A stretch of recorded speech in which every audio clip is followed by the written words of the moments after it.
Sutra Teratai yang Menakjubkan. Bab 12, Dewadatta. Shinfasyang Sutra Teratai, episode 1326. Hal buruk sekarang ini sebagai peringatan agar takut dan tekun mempraktikkan 6 paramita. Tahu sedemikian rupa akan hal buruk sekarang ini adalah diakibatkan oleh ulah manusia. Ditakuti dan dibenci semua orang. Perbedaan nyata antara kebajikan dan kejahatan sebagai peringatan agar takut, mengajarkan agar tidak membangkitkan niat buruk. Sekarang hendaknya mencari pencapaian agung dari 4 makhluk suci. Para bodhisattva melangkah keluar dari debu duniawi, mengorbankan kehidupan jasmani demi mencari dharma menakjubkan. Menjalankan praktik dari 6 paramita dengan tekun bersemangat. Kita menghayati dan memahami. Tahu sedemikian rupa akan hal buruk sekarang ini adalah diakibatkan oleh ulah manusia, ditakuti dan dibenci semua orang. Kita harus tahu bahwa dalam proses pembinaan diri perlu memahami secara menyeluruh kehidupan dan orang-orang yang kita hadapi. Kita harus sangat jelas tahu bahwa ini tidak terlepas dari kebajikan, keburukan, kondisi lancar dan kondisi buruk. Demikian berinteraksi dalam kehidupan kita. Orang-orang yang kita temui dalam kehidupan sehari-hari kira-kira dibagi menjadi beberapa kategori ini. Ada orang yang gembira untuk bertemu, saling membawa pengalaman yang membuka wawasan kita. Memahami hal-hal di dunia ini mengembangkan pengetahuan dan pandangan kita. Ini adalah mitra yang baik dan baji. Teman yang baik. Ada mitra yang buruk dan jahat. Membawakan konflik antar sesama kepada kita, bertentangan dengan harapan kita, memimpin kita ke arah yang salah. Orang yang demikian dinamakan mitra buruk. Mereka menyebarkan gosip, membicarakan sesuatu yang tidak benar, sehingga pikiran kita menyimpang. Ini semua perbuatan manusia. Ini yang kita takuti, membuat kita sangat takut. Sesungguhnya, bagaimana kita memilih dengan benar di antara orang? Bagaimana berinteraksi? Apakah mereka teman kita?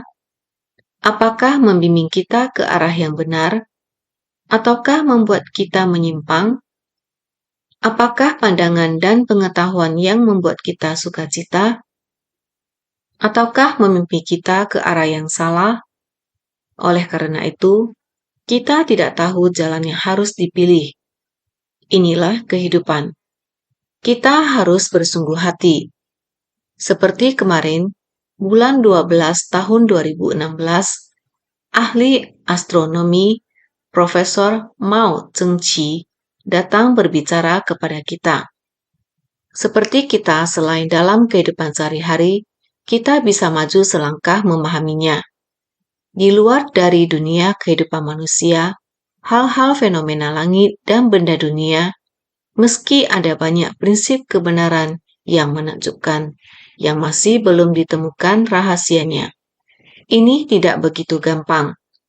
Namun setidaknya sudah membuat kita memahami selain kehidupan manusia, dunia bumi dan hubungannya dengan matahari, sekitarnya masih ada planet lainnya. Ruang angkasa. Bentuknya apakah rata atau melengkung, ataupun ada yang masuk dan keluar, ada masuk ke dalam, atau ada satu lubang hitam. Lubang hitam ini sebenarnya tidak putus. Demikian masih mengarah kemana? Ini juga satu misteri. Seandainya masuk ke dalam perangkap lubang hitam ini, apakah dia adalah satu alam kehidupan yang lain? Apakah bukan satu terowongan waktu? Apakah demikian? Masih belum ada orang yang tahu, seperti kita yang tengah melatih diri. Melatih diri harus percaya, bagaikan ahli astronomi ingin meneliti astrologi. Harus ada bintang ini, Dengan adanya planet-planet ini, galaksi ini, juga tata surya, pada saat planet ini sedang berputar pada orbitnya, bukan lagi merupakan argumen yang tak terbatas. Ini adalah realita kehidupan kita. Terletak pada posisi salah satu planet di antara benda angkasa berhubungan dengan tata surya, maka kita 365 hari dalam setahun sedang melakukan penelitian di dunia. Selain planet Bumi, masih terdapat banyak sekali planet lain. Planet-planet ini belum tentu ditemukan. Planet yang belum memiliki nama, berat dari planet ini, lebar planet ini, dan lain sebagainya. Kemarin ahli astronomi juga telah menyampaikan kepada Anda sekalian. Profesor Y melewati beberapa tahun menemukan sebuah planet minor. Pada tahun tersebut, insan Ceci sedang giat memberikan bantuan darurat bencana. Pada saat bencana Topan Morakot, kita melihat mobilisasi kekuatan Ceci Taiwan. Bagaimana bersumbangsi bagi umat manusia, planet minor tanpa nama ini tidak begitu sederhana. Akan tetapi planet ini dengan segala yang dilakukan oleh Ceci, beliau secara diam-diam menulis tentang benda planet ini ke dalam artikel, dikirimkan ke Federasi Astronomi Internasional agar semua orang memahami, agar planet ini diberi nama Ceci. Dengan demikian, Federasi Astronomi Internasional menyetujui nama planet ini, yaitu Ceci. Planet minor Ceci, saya ingin memahaminya secara mendalam. Terus ingin mencari tahu tentang planet ini, di mana lokasinya, berapa jauh dari bumi kita. Bumi beredar mengelilingi matahari, memerlukan waktu 365 hari. Dan bagaimana dengan planet Ceci? Berapa lama planet minor Ceci ini beredar mengelilingi matahari dalam satu putaran? Terakhir kali memberikan saya jawaban, demikian mengelilingi satu putaran membutuhkan waktu sekitar 5 atau 6 tahun. Dibutuhkan sekitar 5,62 tahun planet minor Ceci beredar mengelilingi matahari dalam satu putaran. Kemarin Tuan Chiang, mantan Menteri Pendidikan, juga berkata bahwa pada saat itu bintang ini secara resmi diberi nama Ceci. Saat dia dan Profesor Y datang bersama mengantar sertifikat ini kepada saya, dia juga sangat tersentuh dengan sumbangsi Ceci untuk umat manusia. Planet ini disebutkannya kembali kemarin, dia berkata bahwa dengan jaraknya mengelilingi matahari, membutuhkan waktu sekitar 5 tahun untuk satu putaran. Kemudian saya berkata, meminta tolong kepada mereka untuk mencari surga Trayastrimsa. 100 tahun di bumi adalah 1 hari di surga Trayastrimsa. Di mana tepatnya surga ini berada? 1 harinya adalah 100 hari untuk kita. Masih ada surga 4 raja surga. 1 harinya adalah 50 tahun bagi kita. Saya ingin jelas tentang rahasia planet-planet ini.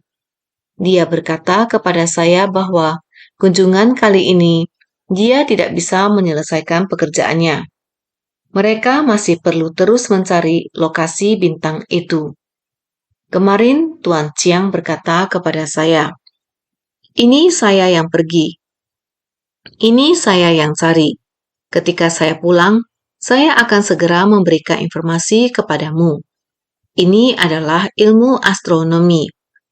Beberapa orang harus melanjutkan untuk meneliti, sementara beberapa orang kembali lagi. Dia menggunakan matematika untuk menghitung dan memperkirakan. Dia tahu perkiraan lokasinya kira-kira di mana. Dengan demikian, planet-planet di alam semesta ini bukanlah ilusi tak terbatas. Itu tidak palsu, tapi itu nyata. Buddha Sakyamuni menyadari prinsip prinsip kebenaran alam semesta. Beliau memberitahu kita, di luar dunia saha masih ada banyak dunia yang tak terhitung jumlahnya. Di dalam Sutra Amitabha saja Sang Buddha berkata bahwa dalam pikiran kita, dalam waktu yang dibutuhkan untuk makan, kita dapat melewati 10 juta koti negeri Buddha. Ini ada di dalam Sutra Amitabha. Artinya kita semua memiliki sifat hakiki kebuddhaan. Setiap orang memiliki pikiran dan kesadaran masing-masing. Kita memiliki kekuatan spiritual yang sangat besar, hanya saja kita masih terjebak dalam kerisauan dan kegelapan batin. Kita belum memiliki kemampuan ini. Untuk melewati 10 juta koti negeri Buddha, apakah hanya begitu saja? Tidak. Sang Buddha menjelaskan dalam Sutra Teratai bahwa ada negeri dalam kalpa sebanyak butiran debu yang tak terhingga jumlahnya. Negeri itu juga sama menggunakan debu sebagai perumpamaan. Dunia ini begitu besar dan dunia ini begitu banyak. Tidak peduli besar atau banyak adalah tidak terhitung jumlahnya. Para ahli matematika atau para murid mereka, ruang dan waktu tidak dapat dihitung. Ruang adalah dunia, tidak dapat dihitung keluar batasnya. Di zaman Sang Buddha sudah diberitahukan kepada kita bahwa terdapat begitu banyak orang yang mempelajarinya, juga menjawab saya dengan seperti itu. Profesor Y mengatakan, tidak dapat dibayangkan, tidak dapat dikatakan, tidak dapat dikatakan. Benar. Galaksi yang berhubungan dengan bumi dan tata surya kita saja sudah tak terhitung banyaknya.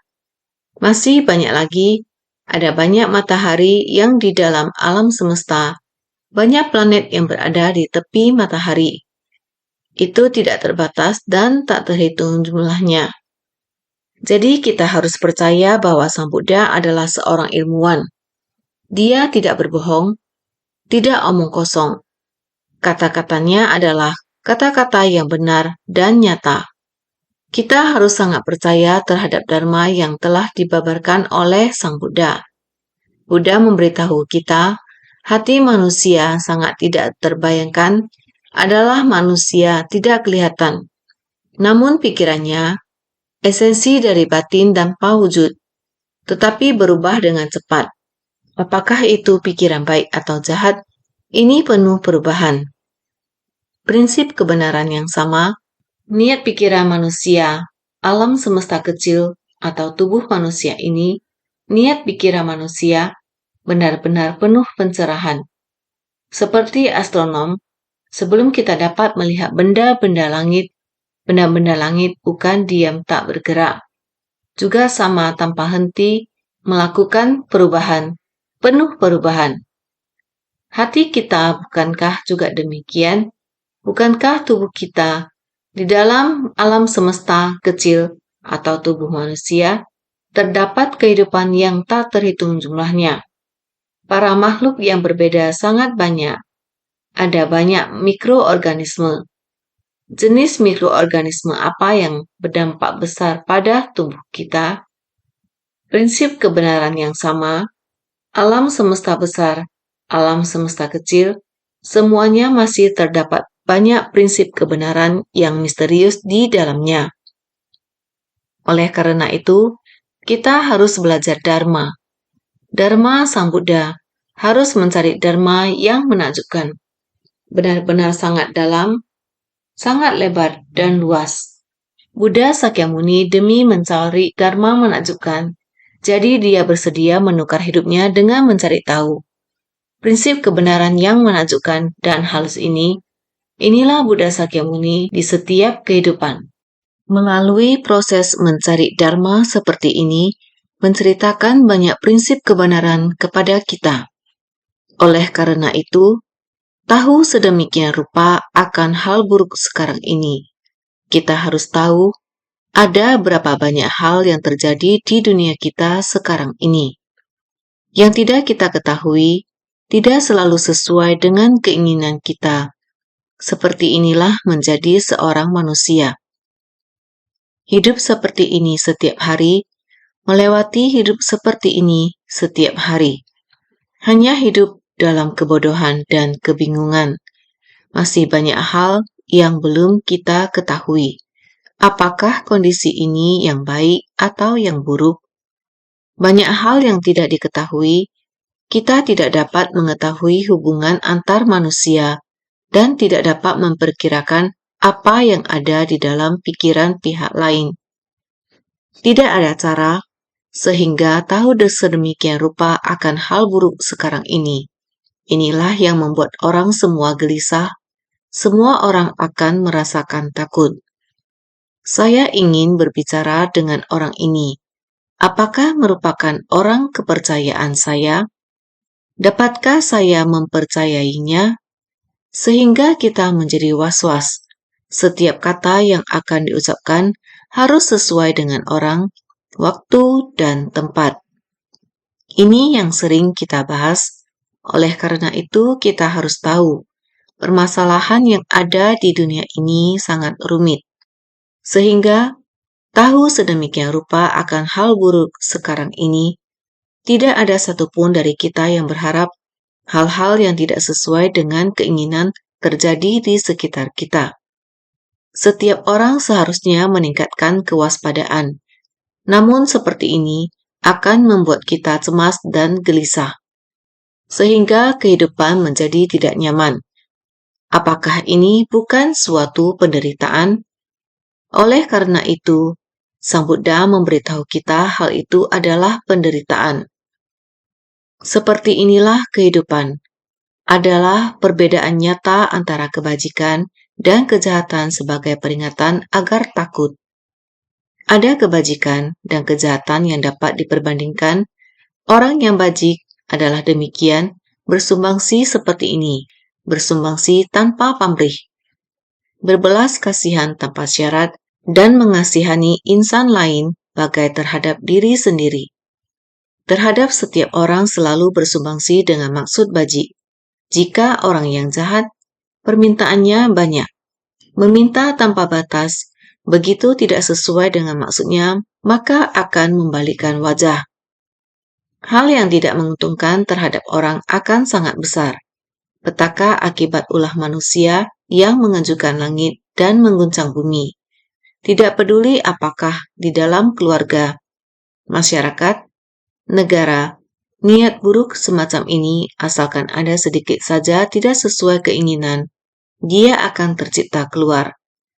Kejahatan dan kebajikan semacam ini, jika dibandingkan prinsip kebenaran yang harus kita pahami, yaitu harus memahami semua prinsip kebenaran ini. Sikap di antara sesama manusia. Oleh sebab itu, kita barulah sering mengatakan bahwa harus mensucikan hati manusia. Sang Buddha datang ke dunia manusia, juga berharap setiap orang membangkitkan sifat hakiki demikian adanya kita. Kerisauan dan kegelapan batin ini, niat buruk harus dilenyapkan. Inilah tujuan utama dari Sang Buddha. Jadi harus membimbing yang jahat menuju kebaikan. Ini harus membuat kita terlebih dahulu memahami perbandingan kejahatan dan kebajikan. Kita harus mawas diri. Kita harus ada rasa takut. Ini adalah hal yang harus kita bersungguh hati untuk memahaminya. Jadi mengajarkan agar tidak membangkitkan niat buruk. Agar kita mengetahui bahwa kejahatan akan mendatangkan buah buruk. Apakah itu buah buruk? 3 alam kelahiran rendah menerima balasan. Sang Buddha, beliau harus membabarkan sangat banyak dharma. Konsep hukum sebab akibat mengingatkan semua orang agar tahu untuk merasa takut, jangan melakukan kejahatan. Oleh sebab itu, ini adalah salah satu yang ada di dalam dharma menakjubkan. Jadi mengajarkan agar tidak membangkitkan niat buruk. Tahu sedemikian rupa akan hal buruk sekarang ini adalah diakibatkan oleh ulah manusia. Ditakuti dan dibenci semua orang.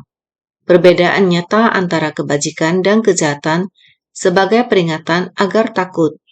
Mengajarkan agar tidak membangkitkan niat buruk. Sekarang hendaknya mencari pencapaian agung dari 4 makhluk suci.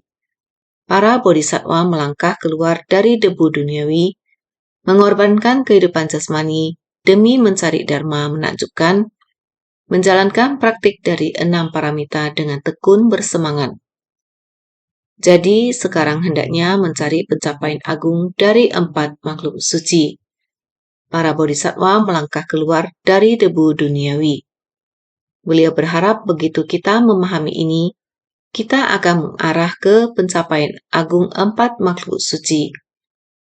Kita semua harusnya tahu tentang 4 makhluk suci. Di 10 alam dharma, ada 6 alam samsara dan 4 kebenaran mulia. 6 alam samsara adalah alam dewa, manusia, asura, neraka, hantu kelaparan, dan alam binatang. Ini disebut 6 alam samsara. Bagaimana dengan 4 makhluk suci? Mereka adalah Sravaka, Pratyeka Buddha, Bodhisattva, dan Buddha. Ini disebut 4 makhluk suci.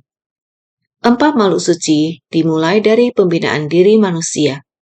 Jadi dunia ini adalah tempat berkumpul dari 5 alam kelahiran kembali, ataupun tempat berkumpul dari 6 alam kehidupan. Ini adalah 6 alam samsara. Kita mulai sebagai manusia. Jika kita ingin terlahir kembali di surga, kita harus mempraktikkan 10 kebajikan. Sang Buddha mengajari kita metode untuk mempraktikkan 10 kebajikan. Di surga, ada beberapa tingkat surga. Dalam bab perumpamaan kota gaib, ada banyak Raja Brahma dan makhluk dari surga Brahma. Berada di surga Brahma, mereka harus memupuk kebajikan tertinggi. Orang-orang ini tidak hanya mempraktikkan dharma bajik, tetapi juga memupuk kebajikan tertinggi untuk dapat mencapai surga Brahma. Mereka yang ada di surga Brahma telah mengembangkan begitu banyak dharma bajik. Mereka tidak hanya mempraktikkan 10 kebajikan, tetapi mereka juga mencari Buddha Dharma. Hanya saja mereka belum mencapainya. Dharma kendaraan besar untuk mencapai kebudaan. Dengan demikian mereka berada di surga Brahma. Jika mereka mampu secara menyeluruh memahami Dharma yang menakjubkan dan sepenuhnya menghilangkan delusi sebanyak butiran debu, mereka akan mampu mencapai pencerahan agung. Jadi 4 makhluk suci mencakup sangat banyak. Dari praktisi, dimulai dari Sravaka, mereka adalah orang-orang yang berupaya keras demi jalan mulia. Jangan melakukan kejahatan apapun, amalkan segala kebajikan. Praktisi seperti ini, Sravaka, Pratyeka Buddha, dan jalan Bodhisattva langsung menuju kondisi kebudaan. Ini dinamakan 4 makhluk suci. Mereka harus berupaya sangat keras. Sang Buddha juga berkata, tidak cukup hanya menjadi Sravaka saja. Pratyeka Buddha juga belum cukup. Kita masih harus lebih maju lagi, menuju praktik Bodhisattva dan menerapkan 6 paramita dan puluhan ribu praktiknya. Dengan sendirinya kekotoran batin kita yang seperti butiran debu akan terhapuskan semua, dan kita akan langsung menuju kondisi kebudaan. Pelatihan ini harus dijalani di tengah orang banyak. Ini adalah jalan Bodhisattva. Di jalan Bodhisattva, baik itu orang baik maupun jahat, para praktisi menggunakan hati yang terbuka untuk merangkul semesta alam. Mereka menanggung perlakuan buruk, namun tidak membenci. Lihatlah Buddha Sakyamuni. Di kehidupan lampau, beliau adalah seorang raja. Demi mencari dharma yang menakjubkan, sang pertapa berkata kepadanya, kalau kamu mengikuti kehendakku, aku akan memberikan dharma kepadamu. Untuk mengikuti kehendak sang pertapa, beliau harus menjadi budaknya. Sang pertapa menyusahkan dengan segala cara, namun hatinya tidak ada kebencian, malah hatinya penuh syukur. Inilah tekadnya dalam mencari dharma. Jadi, para bodhisattva melangkah keluar dari debu duniawi, mengorbankan kehidupan jasmani demi mencari dharma menakjubkan. Jadi kita harus menjalankan praktik dari 6 paramita dengan tekun bersemangat. Inilah yang harus kita pelajari dari Buddha. Kita harus mencari dharma dengan cara ini dan mengatasi delusi sebanyak butiran debu. Kita mengatasi delusi sebanyak butiran debu, agar butiran debu sekalipun tidak akan menodai batin kita. Kita harus masuk ke tengah orang banyak dan melatih diri sendiri menjalankan 6 paramita dengan tekun bersemangat. Menunjukkan kalau dalam mencari sutra teratai, tidak pernah bermalas-malasan. Mengambil contoh bagaimana pada masa lampau, selama banyak kalpa tekun mencari dharma menakjubkan, guna mendorong orang-orang agar semestinya tekun mencari bodhicitta yang tiada tara dengan tak kenal mundur. Jadi kita harus maju ke depan. Inilah menunjukkan kalau dalam mencari sutra teratai tidak pernah bermalas-malasan. Ini berarti kita harus mencari dharma yang menakjubkan, terutama dalam sutra teratai yang meliputi ilmu astronomi dan geografi. Psikologi manusia termasuk di dalamnya. Jadi kita harus bersungguh hati untuk menghayati. Oleh karena itu, mengambil contoh dari masa lampau, dari kalpa tak terhingga yang lalu, dalam perjalanan mencari dharma yang menakjubkan. Jadi, guna mendorong orang-orang agar semestinya tekun mencari. Ini adalah mendorong para praktisi, harus seperti demikian terus mencari. Bodhicitta yang tiada tara dengan tak kenal mundur. Kita harus terus-menerus tekun mencari menuju ke bodhicitta, yaitu mencari batin yang tercerahkan, jangan di alam makhluk awam.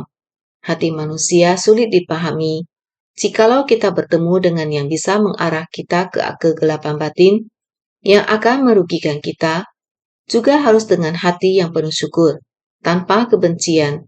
Inilah yang harus kita pelajari. Jadi naskah sutra sebelumnya, ketika aku, Raja, mendengar perkataan pertapa, aku melompat-lompat kegirangan. Aku kemudian mengikuti pertapa, menyediakan semua kebutuhannya, memetik bebuahan, menimba air, mengumpulkan kayu bakar, dan mempersiapkan makanan. Sutra Teratai bab 12, Dewa Data. Ini kita sudah membahas kemarin. Demi mencari dharma maka memasang pengumuman.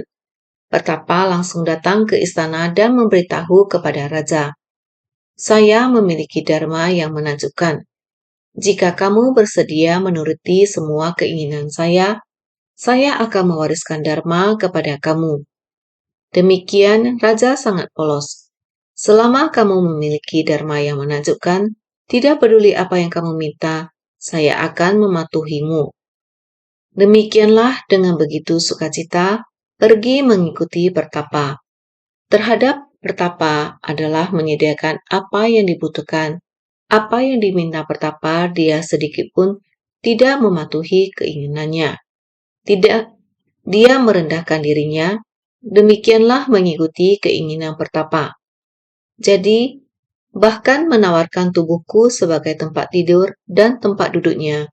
Dengan tubuh dan batin tak kenal lelah, aku setiap waktu melayaninya selama 1000 tahun. Demi dharma, aku giat melayaninya, membuatnya tidak kekurangan apapun. Sutra Teratai bab 12, Dewa Data. Ketika pertapa berjalan-jalan keluar, dia berkata, saya sudah capek. Mari, tiarap ke tanah dan renggangkan anggota badan Anda. Artinya, taruh tangan dan kaki di atas tanah dan biarkan saya duduk di atas tubuh Anda. Dalam hal ini, Raja juga patuh mendengarkan. Anggota tubuhnya tiarap di atas tanah, melengkungkan tubuhnya ke atas, dan membiarkan pertapa duduk seperti duduk di atas kursi. Atau ketika pertapa lelah, dia berkata, saya ingin berbaring maka Anda harus tiarap ke bawah, saya ingin istirahat. Bahkan saya anggap Anda sebagai tempat tidur saya. Maka raja dengan patuh merenggangkan tubuhnya, tiarap di atas tanah, sebagai tempat tidur untuk dia. Permintaan seperti ini raja juga tidak melawan permintaan pertapa. Maka, dengan tubuh dan batin tak kenal lelah, tidak ada sedikit pun muncul pemikiran. Maka aku setiap waktu melayaninya, dia selalu melayani pertapa dengan cara ini. Maka aku setiap waktu melayaninya selama 1000 tahun. Semua ini hanya demi dharma. Setelah 1000 tahun, waktu yang panjang, dia juga masih sama melayani pertapa dengan cara ini. Ini benar-benar bukanlah hal yang sederhana. Demi Dharma, aku giat melayaninya, membuatnya tidak kekurangan apapun. Dia memastikan pertapa tidak kurang apapun. Apapun yang diminta, dia akan bersumbangsi dan menyelesaikannya. Naskah sutra berikut kembali mengatakan, pada ketika itu, Bagawan karena ingin mengemukakan kembali maksudnya, berkata dalam bentuk syair. Bagian sutra ini sangat penting, maka perlu diulang dengan syair, yaitu mengulang sutra. Pada ketika itu, Bagawan karena ingin mengemukakan kembali maksudnya, berkata dalam bentuk syair. Aku teringat pada banyak kalpa dulu, demi mencari Dharma Agung, meskipun aku adalah seorang raja di dunia, aku tidak pernah serakah akan kenikmatan dari 5 nafsu keinginan. Sutra Teratai bab 12, Dewa Data. Ini sebenarnya naskahnya sangat sederhana. Setelah kita baca tentu bisa memahaminya. Buddha demikian terus-menerus dipikirkan, selalu dipikirkan, dan tidak pernah lupa. Semenjak kalpa yang sangat lama sejak dulu, hanya demi untuk memohon Dharma dari kehidupan ke kehidupan, tidak pernah melupakan pikiran yang ingin memohon Dharma yang menakjubkan. Bukan memohon Dharma kecil, namun memohon Dharma yang menakjubkan. Bukan Sravaka, bukan Praceka Buddha, bukan hanya Bodhisattva, yaitu adalah jalan menuju kebudaan. Jadi inilah Dharma yang menakjubkan. Beliau mau menjadi Buddha. Jadi ingatan ini tidak pernah terlupakan dari kehidupan ke kehidupan. Tidak pernah melupakan niat awal. Niat yang paling awal sebelum kalpa sebanyak butiran debu.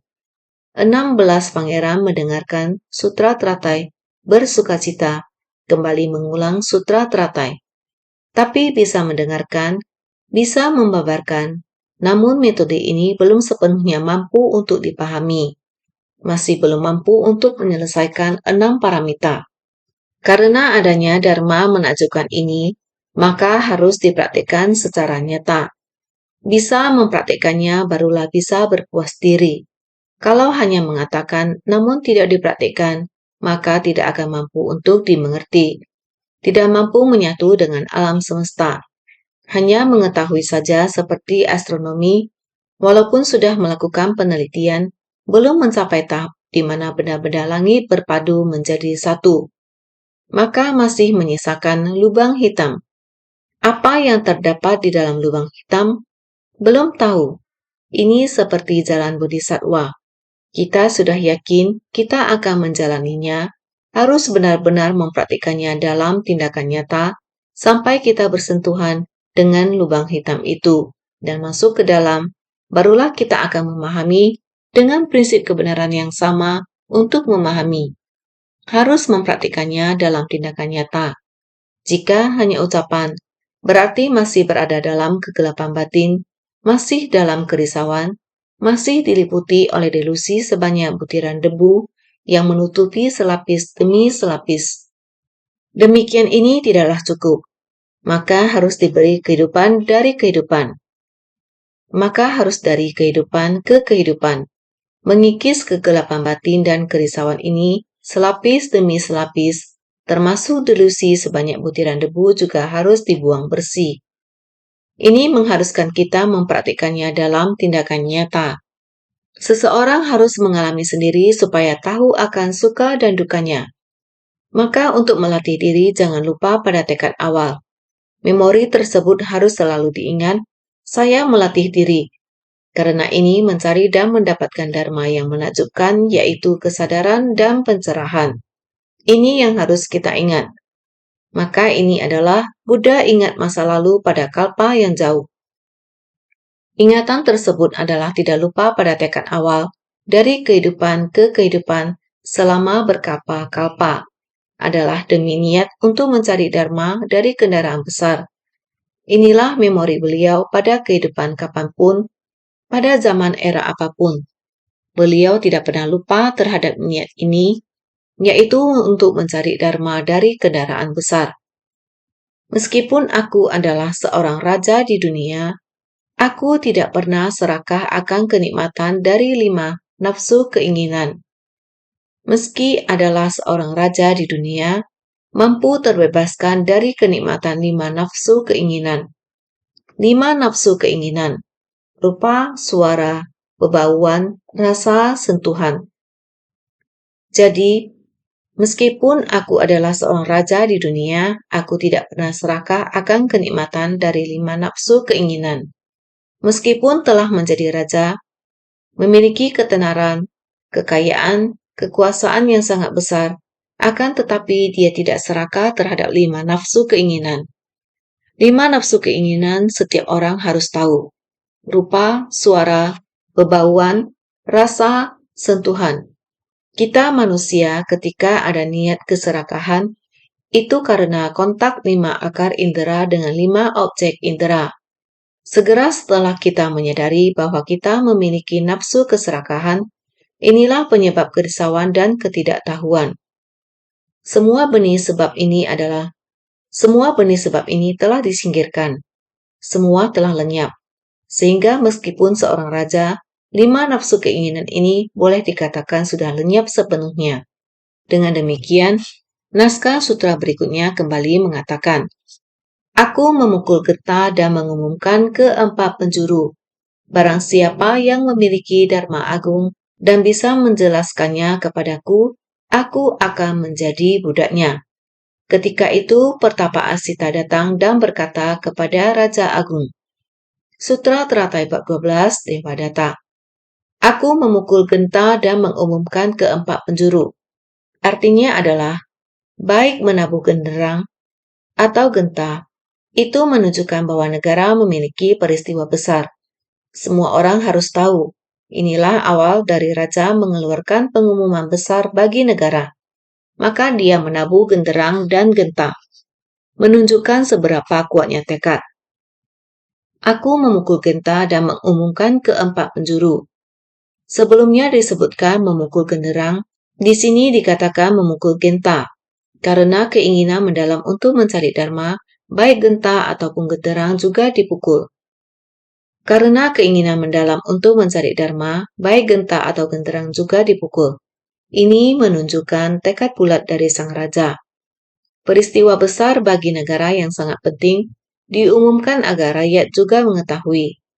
Sehingga barang siapa yang memiliki dharma agung dan bisa menjelaskannya kepadaku, aku akan menjadi budaknya, mengorbankan tubuh demi dharma tanpa kenal lelah. Ini adalah peristiwa besar, peristiwa yang harus didengar baik orang seluruh warga negara, bahwa siapa saja di negara yang paham akan dharma agung harus membabarkannya untukku. Saya rela untuk mengorbankan tubuh demi dharma. Saya tidak takut akan bersusah payah. Tanpa kenal lelah, pasti tidak takut akan susah. Saya rela untuk merelakan apapun. Barang siapa yang bisa membabarkan dharma untukku, saya rela bersumbangsi. Saya tidak takut akan kesusahan. Ketika itu, Pertapa Asita datang dan berkata kepada Raja Agung, Di sini Pertapa Asita adalah pertapa yang berumur panjang. Karena Raja mencari, makanya datang dan berkata pada Raja. Sehingga ketika itu, Pertapa Asita datang dan berkata kepada Raja Agung, ketika itu di antara para rakyat, ada seorang raja, ada seorang yang bernama Pertapa Asita. Pertapa Asita ini dijuluki Pertapa yang berumur panjang. Karena raja ingin memohon dharma, maka Pertapa yang berumur panjang ini pun datang ke istana.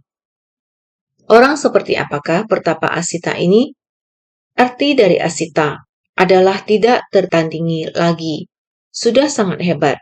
Sudah tidak ada yang bisa menandinginya tentang rupa dan dharma. Terlihat sungguh bermartabat. Dharmanya berada di level sangat tinggi. Tidak ada tandingan lagi. Asita artinya tiada banding. Rupa dan dharmanya semuanya tiada banding.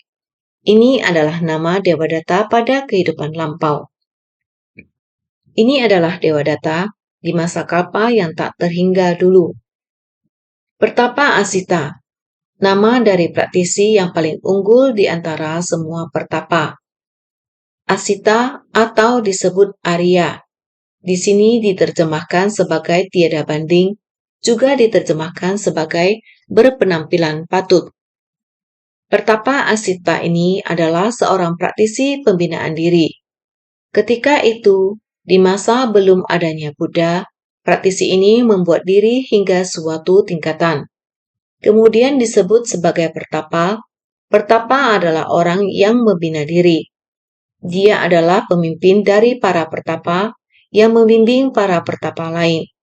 Orang yang membina diri dalam Sutra Buddha terdapat 2 pertapa Asita, yang juga disebut sebagai Arya, diterjemahkan menjadi tiada banding atau berpenampilan patut. Ada 2 orang. Satu orang pada masa kehidupan lampau mengajarkan Sutra Teratai pada Bhagawan Sakyamuni, sebagai terlihat dalam bab Dewadatta. Seorang lagi adalah pertapa yang meramalkan nasib dari Bhagawan Sakyamuni ketika baru lahir di istana Raja Sudodana. Yang pertama adalah ketika Buddha Sakyamuni lahir. Apakah masih ingat ketika Raja mendapatkan anak dan mengundang pertapa untuk meramalkan anaknya dengan melihat rupa? Saat pertapa Asita melihat sang pangeran, dia menangis hingga terseduh-seduh. Mengapa demikian? Karena pertapa Asita melihat rupa dari anak ini, dia merasa sangat tersentuh. Karena anak ini tidak seperti anak pada umumnya. Kedepan, anak ini akan menjadi raja suci pemutar roda, atau akan meninggalkan keluarga untuk membina diri. Kelak akan mencapai pencerahan sempurna. Akan tetapi terpikirkan akan dirinya sudah tua renta, maka tidak akan bisa menunggu hingga pangeran ini mencapai kebuddhaan, dan kemudian membimbing dirinya. Karena demikian maka dia menangis. Raja melihat pertapa Asita sedang menangis, sangat terkejut, menanyakan alasannya. Ternyata demikian, tetapi juga membuat Raja khawatir, sehingga ketika pangeran berada di istana, Raja membangun istana untuk 3 musim demi sang pangeran, supaya pangeran mendapatkan banyak kebahagiaan di dunia, tidak ada rasa dingin dan panas, memberikannya kehidupan yang berlimpah. Tetapi pangeran adalah orang seperti apa? Tentu saja kehidupan ini baginya juga bukan serakah. Hanya saja demi manusia merasa kontradiksi. Demi manusia merasa kontradiksi, 4 tingkatan kehidupan, lahir, tua, sakit, dan meninggal, misteri dalam kehidupan, sehingga dia memutuskan untuk melatih diri. Sehingga dia disebut pertapa Asita. Sekarang orang ini juga dari Kalpa tiada terhingga. Raja tersebut ingin mencari dharma, muncullah pertapa Asita. Tetapi pertapa Asita ini juga datang untuk mengasah raja ini. Sehingga ini juga merupakan kedua orang yang disebut dalam Sutra Buddha. Ini pada masa kehidupan lampau, Buddha Sakyamuni pada Sutra Teratai memohon yang disebut dalam Sutra Teratai. Dewadatta pada masa kehidupan lampau, sekarang dinamakan Dewadatta. Pada masa lampau ketika Buddha memohon dharma disebut pertapa Asita, kedua orang ini merupakan orang yang sama. Dulu telah pada kalpa tiada terhingga demikian dilalui. Sekarang pada zaman Buddha, adik sepupu Sang Buddha juga merupakan murid Sang Buddha, juga datang mempersulit Sang Buddha. Dewadatta yang selalu ingin mencelakakan Sang Buddha, karena inilah pertapa Asita ada 2 orang. Sehingga kita harus memahami pandangan kehidupan manusia dan hukum sebab akibat. Seringkali dikatakan kita harus meyakini yang Buddha katakan. Kita harus sangat meyakini pandangan hukum sebab akibat. Sebenarnya harus bagaimana mencapai kebuddhaan, melatih diri sesuai dengan kondisi lingkungan, kita harus bersyukur, harus menggenggam kesempatan ketika kondisi tidak sesuai keinginan, supaya kita dapat melewati kondisi lingkungan yang tidak sesuai keinginan, batin tidak tergoyahkan. Ini juga demi memberikan pencapaian kepada kita. Kita juga harus bersyukur maksud yang ingin disampaikan pada bab Dewadatta. Seharusnya demikian. sehingga kita harus senantiasa lebih bersungguh hati.